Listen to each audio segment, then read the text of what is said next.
So దీనిపైన పర్యవేక్షణ లోపమా, ఎందుకు బిఎల్ఓలు ఇండ్లకు రావట్లేదు?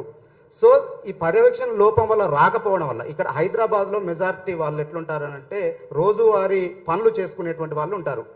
మీరు అసలు ఎన్యుమరేషన్ ఫామే ఇంటికి రాకపోతే ఇవ్వకపోతే ఆ ఎన్యుమరేషన్ ఫామ్ తిరిగి ఓటర్ ఇవ్వకపోతే బిఎల్ఓ చేసే తప్పిదానికి అతని ఓటర్ తొలగిస్తే దానికి ఎవరు బాధ్యులు? ఎందుకు ఆ పర్యవేక్షణ లోపం ఉంది? మెజారిటీ ఏరియాలో ఉంది. స్వయంగా నేను రామంతాపూర్లో ఉంటాను. నా ఇంటికి ఇప్పటి వరకు బిఎల్ఓ రాలేదు. అంటే మనకు అవసరం ఉంటే మీరేమో 3 సార్లు వస్తారన్నారు, ఒక్కసారి కూడా వాళ్ళు రావట్లేదు. ఎందుకు రావట్లేదు? ఎందుకు పర్యవేక్షించట్లేదు? ఎందుకు ఆ లోపం ఉంది? దాన్ని ఎందుకు సరి చేయట్లేదు? ఇప్పుడు అర్బన్ పాకెట్స్ తీసుకుంటే బిఎల్ఓ యొక్క లోపమే కాకపోయినా అర్బన్ పాకెట్స్లో హౌసెస్ ఇల్లు ఏ విధంగా ఉన్నాయంటే పోలింగ్ స్టేషన్ అనేది దానికి ఒక పరిధి అనేది ఉంటుంది. 2 కిలోమీటర్స్ రేడియస్.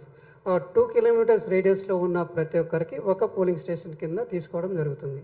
గ్రామాల్లో తర్వాత చిన్న చిన్న టౌన్లో కూడా ఇది పక్కాగా ఇది ఉంది.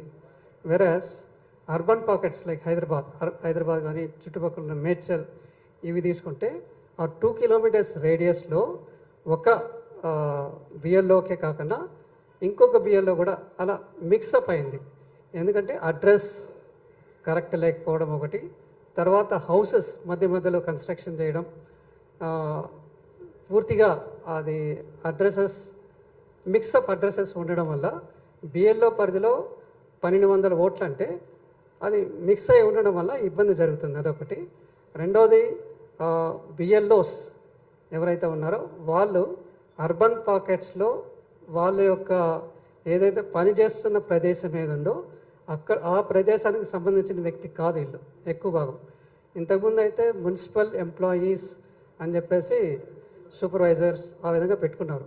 But election commission of India ఏం చెప్పిందంటే గ్రూప్ సి ఆఫీసర్స్ని పెట్టుకోవాలి.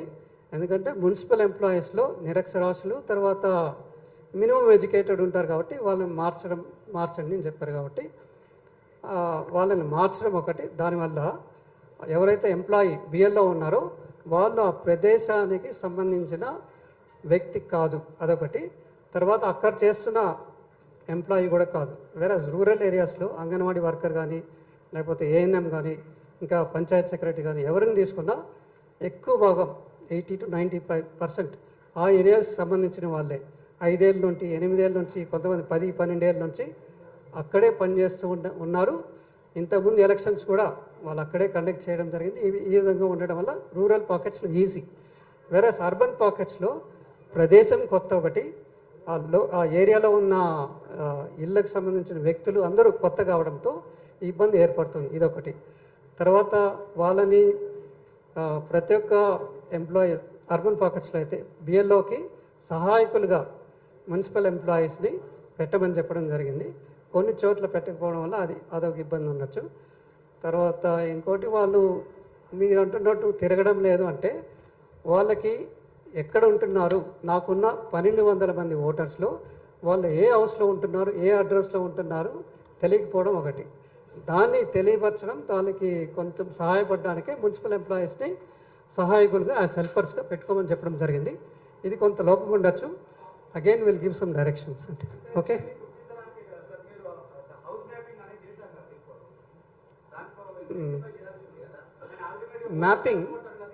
మ్యాపింగ్ ఆఫ్ ఎలక్టర్స్ కూడా mapping of pre mapping enumeration కన్నా ముందు మ్యాపింగ్ చేసిన దాంట్లో కూడా హైదరాబాద్ మేడ్చల్ 2 డిస్ట్రిక్ట్స్ తీసుకుంటే హైదరాబాద్లో 45% మ్యాపింగ్ అయింది, మేడ్చల్లో 42% అయింది, ఇక్కడ పక్కనున్న రంగారెడ్డి జిల్లాలో 58% అయింది, ఇంకా పక్కనున్న సంగారెడ్డిలో 68% అయింది.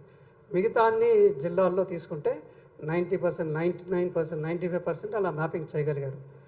మ్యాపింగ్లో టైంలో కూడా వాళ్ళకి 6 months 8 months టైం ఇచ్చినా కూడా మ్యాపింగ్ టైంలో కూడా వాళ్ళు గుర్తించలేకపోయారు.